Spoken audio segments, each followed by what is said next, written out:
ઘણા બધા મિત્રોનો કમેન્ટ આવતી હતી કે તમે આ બુકનો રિવ્યુ આલો. અત્યારે 52 મિનિટ થઈ છે અને આપણે 120 પ્રશ્નો અટેમ્પ કરી લીધા છે. તો કેમ છો મારા કલેજાઓ, આજના એક નવા બ્લોગમાં તમારું બધાનું સ્વાગત છે.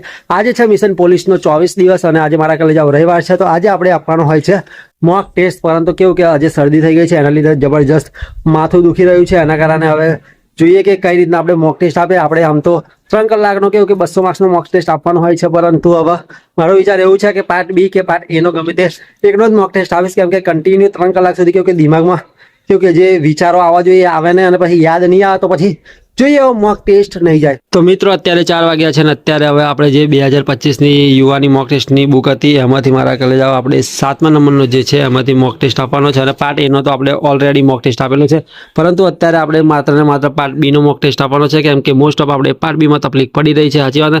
અને મારા કલેજાઓ થોડું માથું દુખતું હતું એના કારણે સૂઈ ગયો હતો ને અત્યારે 4 વાગે આપણે મોક ટેસ્ટ શરૂ કરવાનો છે. તો ચાલો કેટલો સમય થાય છે બધું જોઈએ. લગભગ કલાક જેવું થશે અને કલાકમાં આપણો કેવું કે આ મોક ટેસ્ટ પૂરો થઈ જશે. તો ચાલો શરૂ કરી દઈએ.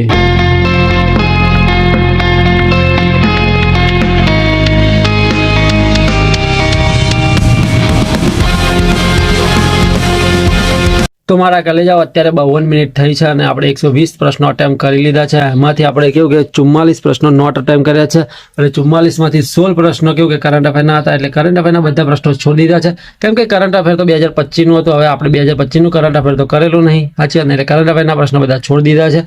તો હાલો હવે જેટલા રહ્યા એ પ્રશ્નોનું હવે સોલ્યુશન કરી રાખીએ. અને મારા કલેજાઓ ઓયા અમારમાં હું ટીક નહીં કરવાનો, કેમ કે ઓયા અમાર ખોટી બગાડવાની નથી થતી, કેમ કે ઓયા અમારમાં કેવું કે 120 પ્રશ્નો ટીક થાય છે અને પછી કેવું કે આપણે આમાં ટીક કરીને પછી એમાં સાચા કે ખોટા ટીક કરવાના અને પછી કેવું કે એનાલિસિસ કરવા ફરી આપણે જોવાનું. એના કરતાં મેં ડાયરેક્ટ જ એવું વિચારી લીધું કે આપણે જે આન્સર કી છે એનો ફોટો લઈ લઈએ અને પછી ડાયરેક્ટ જ ચેક કરી લઈએ. અને ડાયરેક્ટ ચેક કરતાં કરતાં આપણને એ બી ખબર પડી જશે કે શું કારણથી કયા પ્રશ્નો ખોટા પડ્યા છે. સાચી વાત ને? તો ચાલો મારા આગળ જાઓ. જ્યારે આપણે ફૂલ મોક ટેસ્ટ આપીશું, મતલબ કે 3 કલાકનો મોક ટેસ્ટ આપીશું, રીઝનિંગ, ગુજરાતી કોમ્પ્રિહેન્શન અને પાર્ટ બી. અને આપણે જ્યારે ફૂલ મોક ટેસ્ટ એટલે પાર્ટ એ અને પાર્ટ બી નો જ્યારે આપીશું ત્યારે આપણે કેવું કે ઓય અમારમાં ટીક કરીશું. સાચી વાત ને? તો ચાલો. તો મિત્રો અહીંયા જો 152 નંબરનો પ્રશ્ન, અત્યાર સુધીમાં કુલ કેટલી વાર અનુચ્છેદ 368માં સુધારો કરવામાં આવ્યો છે? તો મને તો ખબર છે ત્યાં સુધી 3 વાર મેં જવાબ ટીક કર્યો છે, પછી 2, 5 અને 4. તો અહીંયા કેવું કે જે યુવાની આન્સર કી છે એમાં સી જવાબ 4 આવે છે, પરંતુ ગૂગલમાં સર્ચ કાઢ્યું તો જવાબ 2 મતલબ કે બી આવે છે. તો તમે આ કન્ફ્યુઝન વાળો પ્રશ્ન થયો છે, તો પ્લીઝ તમે ખબર હોય તો જલ્દીથી કમેન્ટ કરો કે આ પ્રશ્નનો જવાબ શું આવે. તો મિત્રો અત્યારે ફાઇનલી આપણે મોક ટેસ્ટનું સોલ્યુશન કરી નાખ્યું છે અને મારા કલેજાઓ જેટલા બી મેં તુક્કા અમુક પ્રશ્નો ઉપર માર્યા એ બધા પ્રશ્નો ખોટા પડ્યા છે. એટલે કોઈ બી એક્ઝામમાં તમે જો તુક્કા મારશો તો તમારા મોર બોલી જશે. તુક્કા મારવા જ નહીં. સાચી વાત ને? મને લાગ્યું કેવું કે આવડી જાય એવા પ્રશ્નો છે, કેવું કે આપણે કોઈ દિવસ વોચમ ના તુક્કા મારવા જઈએ ને ત્યારે જ આપણને તકલીફ પડે ને એવા પ્રશ્નો જ આપણા ખોટા પડે. એટલે કોઈ બી પ્રશ્નો જો વાંચ્યો ના હોય અને આપણને લાગતું હોય કે આવડે એવો છે તો એવા પ્રશ્નને બી અટેમ્પ કરવાનો નહીં, કેમ કે વાંચવામાં ના હોય તો પછી આપણે એવા તુક્કા મારવા જઈએ તો આપણા તુક્કા વાગી જાય છે. અને મારા કલેજાઓ અમુક પ્રશ્નો જે આવડે એવા હતા એ પણ ખોટા પડ્યા છે, કેમ કે આપણે કેવું કે ઉતાર કરીએ અને કેવું કે પ્રશ્નો ધ્યાનથી ના સમજીએ ને અને પછી મેં પાછળથી જ્યારે સોલ્યુશન કર્યું ત્યારે મને ખબર પડી કે મારો દેવરા ધ્યાનથી વાંચ્યો હતો, આ પ્રશ્નો જવાબ તો એટસથી આવડે એવો હતો. સાચી વાત ને? એટલે આવી ઉતાવળ કરવી નહીં. અને અત્યારે ચાલો તમને કહી દઉં કે કેટલા મારા સાચા ખોટા અને નોટ અટેમ્પ કર્યા હતા. તો મિત્રો 44 પ્રશ્નો નોટ અટેમ્પ કર્યા હતા, 53 સાચા પડ્યા છે, 23 ખોટા પડ્યા છે અને -5.75 થાય છે. એટલે ટોટલ 47.25 માર્ક્સ આવે છે મારા કલેજાઓ. એટલે કે પાર્ટ બીમાં જેટલા પાસિંગ માર્ક્સ 48 લાવવાના એ પણ આવતા નથી. તો આ લાગે મોક ટેસ્ટ જે 2025ના એ થોડા અઘરા લાગી રહ્યા છે મને, પરંતુ કંઈ નહીં, જેવા હોય એવા. હવે આપણે જે 2026નું મોક ટેસ્ટ લાવ્યા હતા એમાંથી આવતી ફેર રવિવારે મોક ટેસ્ટ આપીશું, જેના લીધે આપણને ખબર પડી જશે કે આપણું લેવલ કેવું છે. સાચી વાત? કેમ કે મારા કલેજાઓ આમાં મોસ્ટ ઓફ જે કરંટ અફેરના પ્રશ્નો છે એ બધા કેવું કે નોટ અટેમ્પ કર્યા છે અને મોસ્ટ ઓફ કેવું કે કરંટ અફેરના પ્રશ્નો મને આવડતા હોય છે, કેમ કે કરંટ અફેર બી મેં પરફેક્ટ કરેલું હોય છે. એટલે કે મારા કલેજાઓ જ્યારે એક્ઝામ ટાઈમ કરંટ અફેર આવે એ પરફેક્ટ આપણે કરેલું હોય છે, પરંતુ આમાં કેવું કે કરંટ અફેરના વધારે પ્રશ્નો હતા, કેમ કે ગઈ વખત જે એક્ઝામ લેવાઈ હતી ત્યારે કરંટ અફેરના પ્રશ્નો વધારે હતા. એના કારણે આ જે મોક ટેસ્ટ છે એમાં બી કરંટ અફેરના પ્રશ્નો ઘણા બધા આપેલા છે અને 2025નું મોક ટેસ્ટ છે. એટલે ભાઈ એ રીતના કેવું કે માઇન્ડસેટ પ્રમાણે બનાવેલું હોય, પણ કેવું કે જેમ જેમ ભરતી જાય એમ માઇન્ડસેટ કંઈક અલગ હોય. અને આપણે કેવું કે પેપર બી પ્રેડિક્ટ નહીં કરી શકતા એવા પેપરો આવે છે. અને આ વખતે જે પોલીસ કોન્સ્ટેબલનું ડીવી માટેનું જે કટ ઓફ ગયું એ કોઈએ વિચાર્યું હતું એવું ગયું છે. સાચી વાત ને? હેલ્લું પેપર હોવા છતાં કેવું કે કટ ઓફ નીચું ગયું છે, બહુ વધારે નહીં ગયું. તો મિત્રો અત્યારે હું આવી ગયો છું ખૂબે, કેમ કે અત્યારે આપણે કરવાની છે વિડીયો અપલોડ, અને મારા એકલે જાઓ અત્યારે ખુલ્લા વાતાવરણમાં આવ્યો છું, કેમ કે થોડું માથું એવું દુખતું હતું, તો માઇન્ડસેટ થોડું સારું થાય. અને કેવું કે મોક ટેસ્ટ આપ્યો પણ જોઈએ માર્ક્સ નહીં આવે, પણ કંઈ નહીં, મારા એકલે જાઓ જે મેં મોક ટેસ્ટ આપ્યા એમાં કેવું કે ઘણું બધું અત્યારે આપણે રિવિઝન કરતા નહીં, એના કારણે ઘણા બધા પ્રશ્નો ખોટા પડ્યા છે અને ઘણા તુક્કા મારા એના લીધે બી ખોટા પડ્યા છે. પણ કંઈ નહીં, હવે મારા એકલે જાઓ રિવિઝન બીનું ઓછું છે, કેમ કે અત્યારે ગુજરાતી વ્યાકરણ અંગ્રેજી વ્યાકરણ કરી રહ્યા છે, એટલે ઘણા બધા સબ્જેક્ટનું કેવું કે રિવિઝન થતું નહીં જોઈએ એવું, એટલે પછી દરને 1 કલાક 2 કલાક આપણે આલેલા છે રિવિઝન માટે, અને 1 કલાકમાં મારા એકલે જાઓ થોડી કે આખા સિલેબસ પૂરા થઈ જાય.